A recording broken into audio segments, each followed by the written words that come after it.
Hello, Elf from Manila Visuals here. In today's video we're going to be modelling and lighting a glass with an embossed diamond pattern on the inside. Hopefully by the end of the video you'll have something that looks like this.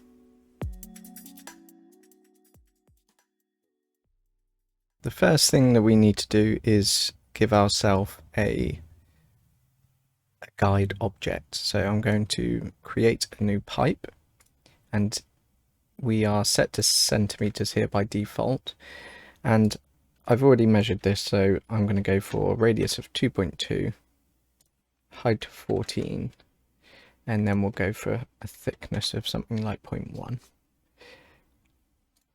And then let's give ourselves 40 in the subdivision axis. Okay, this will be our guide or our proxy object, so we can just hide this for a minute by selecting and hitting H. And then we're going to go from the inside out of this glass. So we're going to start by creating a polygon plane, and this polygon plane we're going to make sure it has 3 subdivisions.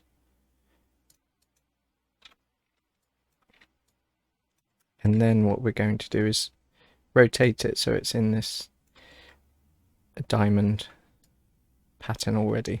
Okay, so I'm holding J just to snap the rotation here, and we've snapped it to 45 degrees. And you can go for this sort of pattern if you want. This is just a square diamond. What I'm going to do is I'm just going to elongate this a little bit. So I will group it, Control G, and then in the scale X, I'm just going to bring that up to something like 1.5, and I'm going to go for something a bit more like this. So once I've done that, or once you've done that, you can select the plane, freeze the transformations, delete the history, and then you can also just ungroup it by going up to Edit, down to Ungroup. And we've still got the transform there, so let's freeze the transformations. Cool. So this is going to be our base, and what I'm going to do is go to my face selection mode, and I'm going to select the middle face, and I'm going to hit B, and all B does is turn on soft select. If you double click your tool options over here, you'll see under soft select that you have soft select now enabled, and you have this fall off radius. Fall off radius is the same as holding B and left mouse clicking and dragging. And I'm going to get it to about 0.5, and then I'm going to hit the number 3 on the keyboard just to smooth this mesh. And what we want to do with this is just push it down a touch. Okay, we can manipulate this afterwards anyway, so we're just going to bring that center face down a touch, and that's good. I'm going to hit B to come out of soft select, and then I'm going to go to edge select mode, and I'm going to double click the outside edges, Control E to extrude, and I'm just going to go back to 1 mode here, and then I'm going to hit the R key just to return to scale, and I'm not going to use these poly extrude options, so I'm going to hit R, and then I'm going to use the scale here. Okay, so this is locking Z and X, and I'm just scaling out like this, just to give ourselves a bit of a border. And then we can also just flatten that by using the scale Y. So I'm going to just flatten those just to make sure that they're on the same plane, and then we're good. So that's cool.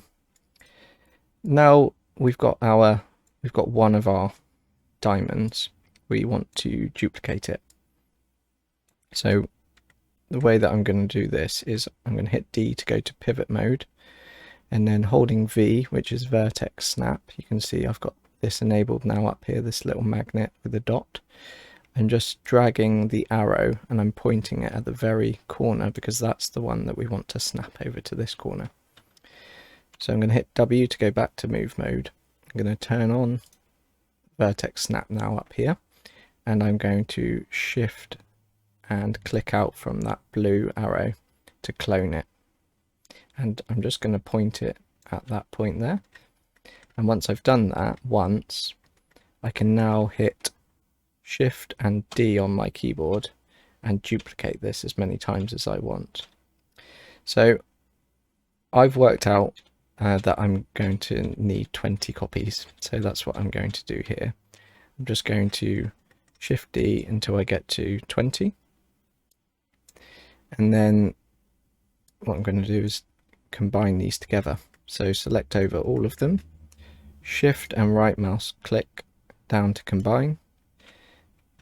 And then the last thing that we need to do to combine these together is merge these vertices in the middle. You'll see at the moment that we have two vertices here, and we just need to make sure they're merged together. So easiest way to do that is just to select over everything. You can either go up to Edit Mesh down to Merge, or you can Shift right mouse click up to Merge Vertices and then Merge Vertices. Now this value might not be correct for you, 0.01, but I'm just going to check by selecting one of them and moving it out. Okay, so it's automatically 0.01 was fine for me, but I may have needed to increase that if I'm working at different scene scale. So back to object mode, I'm going to rotate these to be round this way, 90 degrees, and then we just need to turn them into a cylinder. So to do this we can go up to deform, to nonlinear, to bend, and this is the identifier. That's what I'm going to call it for now. And it shows us which way our mesh is going to curve. So at the moment, if we use curvature and we middle mouse click and drag in here, it's not doing anything, and that's just because we need to point this in the correct direction. So if I snap the rotation around this way to 90 degrees, and then again to this way 90 degrees, you'll see that I'm getting more of that cylinder. And now if I increase curvature, we can bring it up until we get to 180 degrees, which is cool. That's what we want. Now at this point, I would duplicate this object out and leave these, because we may need to get back to that in a minute. So just as a fail safe, I'm going to hold the Shift key and clone one of those, and that bakes in that deform. And then with these, I'll just group, and I will just for now call this bend group, and I'll hide that. And we'll probably just delete this in a minute, but it's nice to have it as a failsafe. Now with our diamond mesh here, we want to put it in the middle of the grid, and we want to center the pivot point. So let's do the center pivot first, up to modify down to center pivot, and then holding X, which is grid snap, you can see the little magnet up here. I'm just going to click and drag on that middle icon and place it on the center of the grid.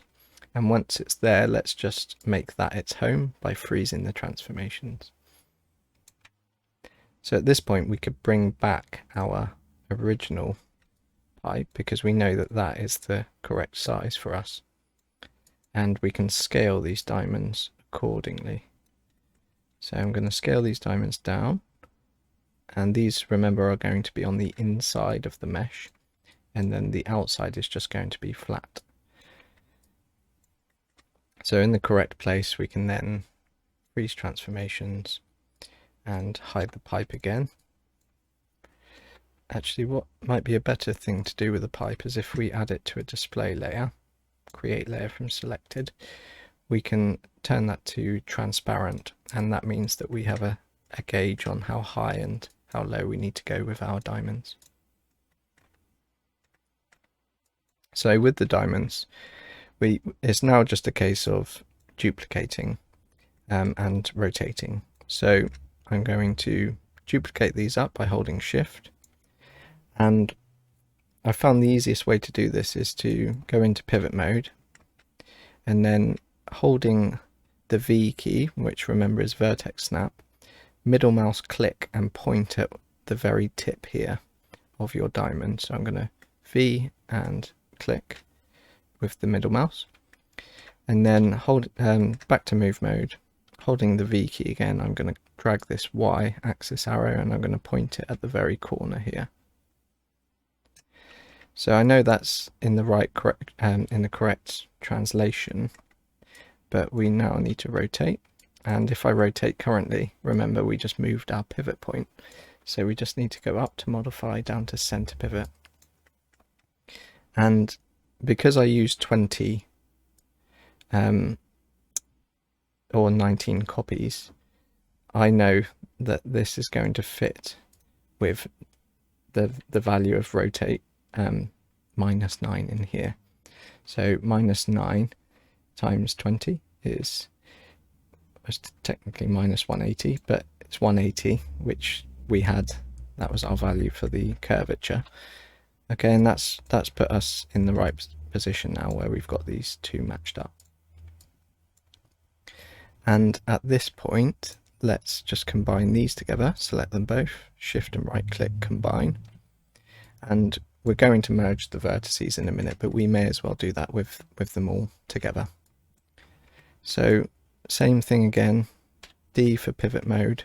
I'm going to V and point it at one of these corners.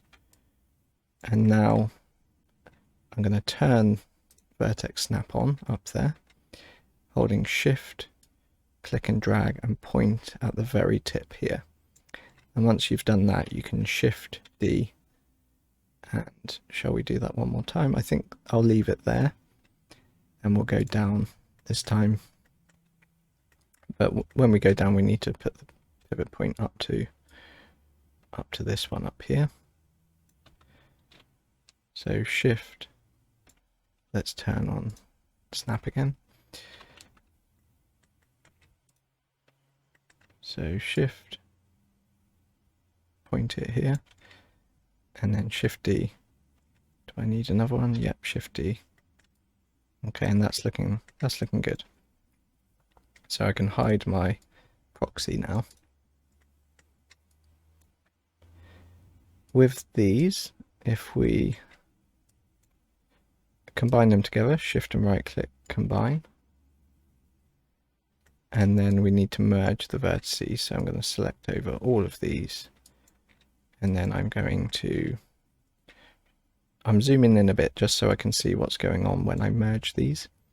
At the moment, you can see that they're not merged.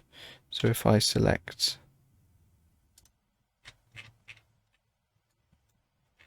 over all of them, Shift right click, merge vertices, you'll probably find that 0.01 is fine for what we need it. But if you do need to increase this, you just need to be really careful that you're not going too far and merging anything more than you need to. So 0.01 is fine for me. And let's just check by selecting those middle ones, and that's absolutely fine.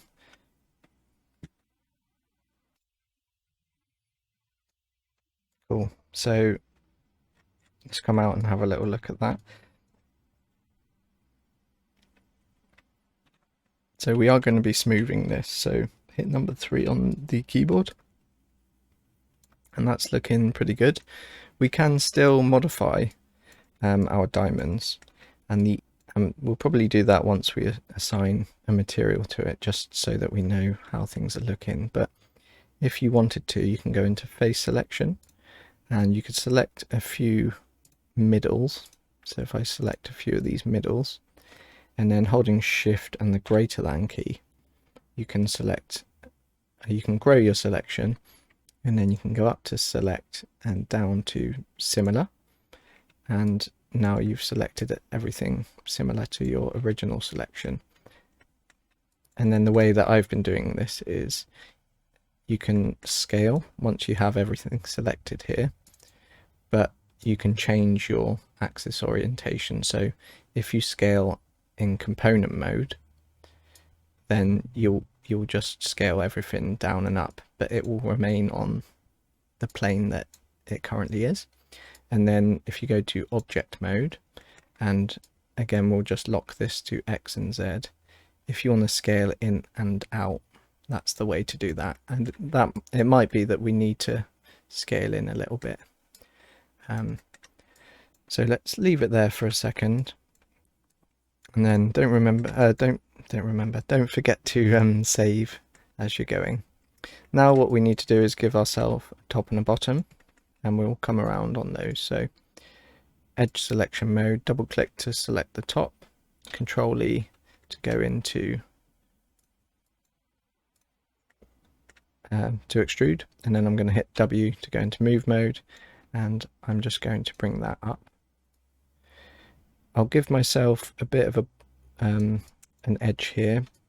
This will be a supporting edge for that diamond down there, and then I'll just extrude again, and I'll bring this one up, and this time I will just scale and drag down, and that will give you a complete circle here. And what we can do with this is we're just going to extrude again, and then hit R to scale, and I'm going to scale out with this one. And remember, we have our display layer down here if we need to see the thickness, and I can turn it to R just to be a bit more precise. So that's cool. And then I'll extrude again, and we'll put some divisions in if we need to in a minute, but I'm just going to come right to the bottom, and then let's go and make another extrusion. This will be the very bottom. Extrude again, scale in. I'm going to bevel this in a minute, so don't worry. And then with these caps, it's up to you if you want to actually sort of quadrangulate this, you are more than welcome to, but I have found that for this example it's not necessary. So I'm going to shift and right click with the edges selected and fill hole, and then go to the face, shift and right click, poke face.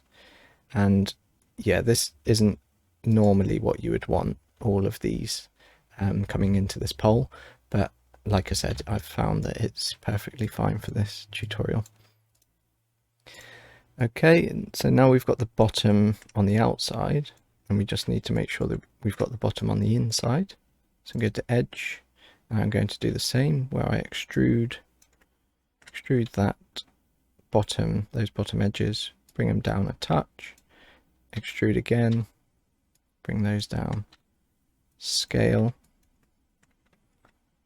and drag in Y to bring those down, and then just go to my top view so that I can see where I need to land with this one.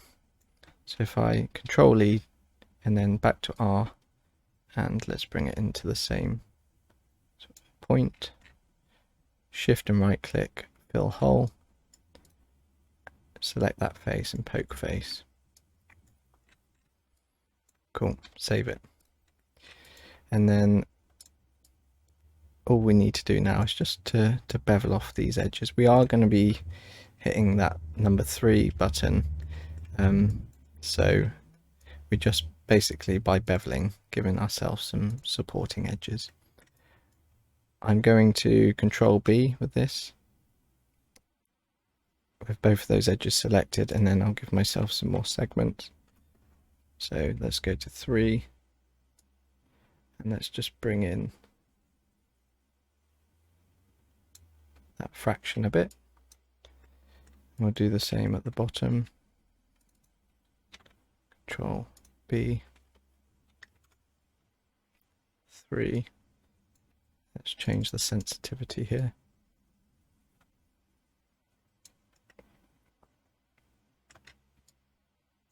And then the same again on the inside.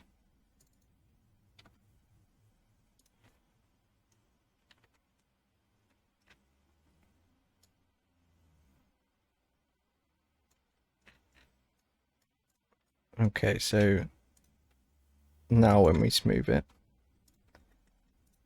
you can see that we've still got that. We've got the hard rim up there, we've got the hard base at the bottom, and it's looking really good. Okay, cool. So let's delete by type history, freeze the transformations, and I'm now going to get rid of that original bend group because I'm happy with the way this is looking. So, and let's rename this glass geo. And let's just set up some really basic lighting so that we can see whether our glass is working for us. So to pivot mode, I'm going to put the pivot point right at the bottom of this glass and snap it to that point, and then holding X, I'm going to drag it up to the very bottom of the grid. And then I'm going to create a plane, and this will be the backdrop for our glass. So the height, I'm going to go for something like 600, and the width, let's go for something like 400, and do 60 and 40. There, we got that the wrong way around. We want square, so 40 and 60 will give us square polygons. And the reason I'm subdividing it so much is because I'm going to use a deformer, nonlinear bend, like we did earlier, just to curve our plane to give ourselves that infinity curve that you find quite often with, you know, things like product photography. So just increasing the curvature here. Probably find in a minute that that is too much, so I'm just going to scale it in like this. The good thing when you're scaling here is following that curvature still, that deformer. Let's put in a little cameras, scale it up. And with product photography, you often have quite a high focal length here. So I'm going to put focal length 200. And then I'm going to split my view and look through the camera. And let's just frame this up a little bit.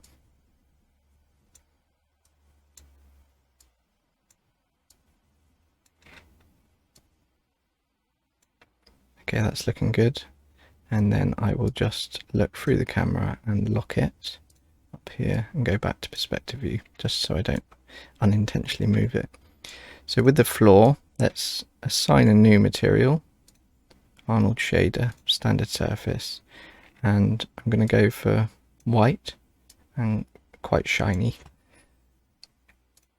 And then our glass, we're going to assign new material, Arnold shader, standard surface, and we can use a preset and come down to where it says glass, replace all selected, and all that does is it gives us the correct index of refraction and applies transmission in here and takes the base color out. So the last thing we need to do is put in a light. I'm going to use an area light, and I'm just going to scale that up a bit, turn it to a disk, increase the samples, increase the exposure. We'll look in a minute. And then I'll look through selected, and I'm basically going to aim this not at the glass but at the background over here. And I'm going to go to my render settings and change my render device to GPU for now, though I will probably for final render switch that back to CPU, just because it gives me a bit finer control over samples in here. And then let's just increase, I'm going to turn my camera AA samples up and enable adaptive sampling. And I'm going to go to my renderer up here in my viewport, change that to Arnold, and just so we can have a look in the context of the interface, and then hit the play button. Okay.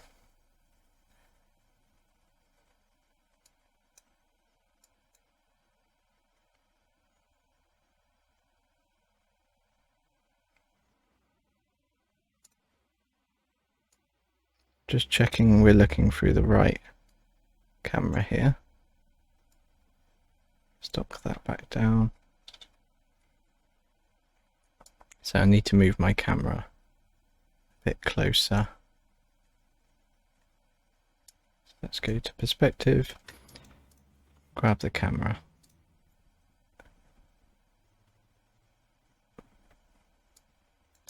Let's unlock these over here, and then let's see what we have going on.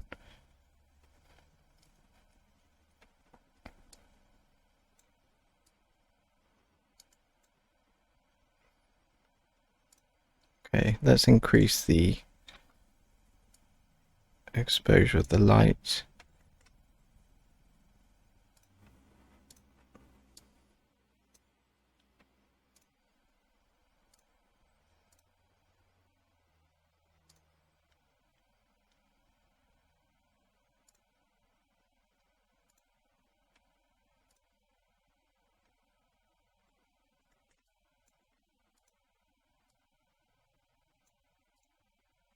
Okay, I'm just going to stop the render here because I've got something funky going on. I'm going to go back to my perspective, and I'm just going to bring out the main render view. There was one I did earlier. Okay, that's looking more like it.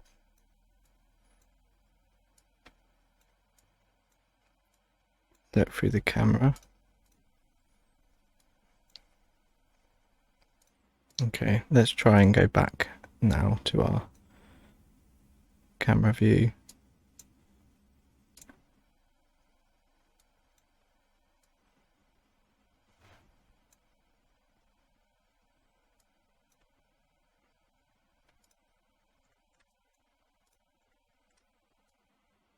There we go.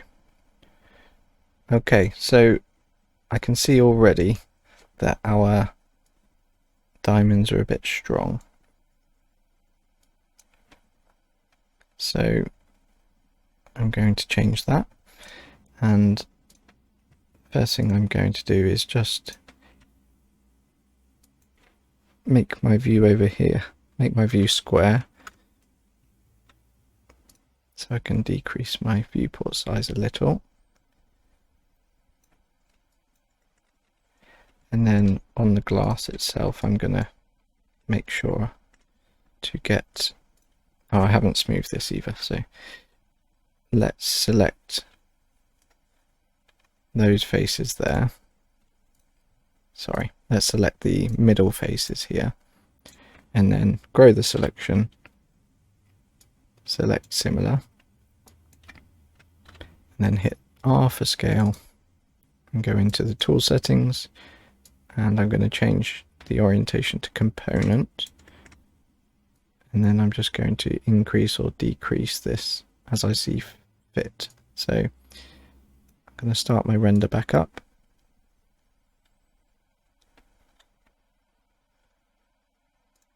Okay, back to face mode. In my render view over here, I will turn off selection highlighting, just so that I can see this a bit more clearly. And I'm going to go to object orientation, and just not using the middle one, but using scale X and Z. Just dial this back a touch. I think even that is a bit too strong.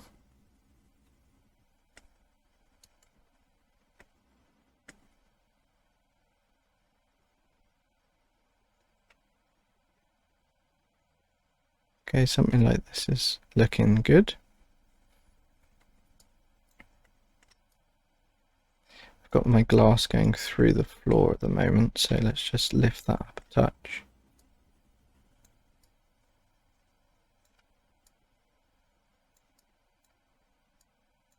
And bring it forwards.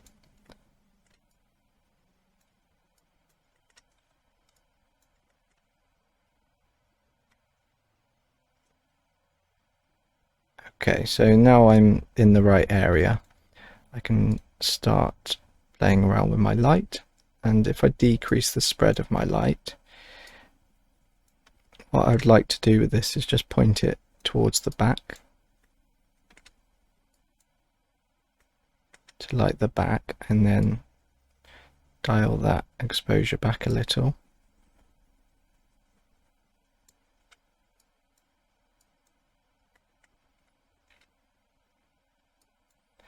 And this is entirely up to the style that you're going for here.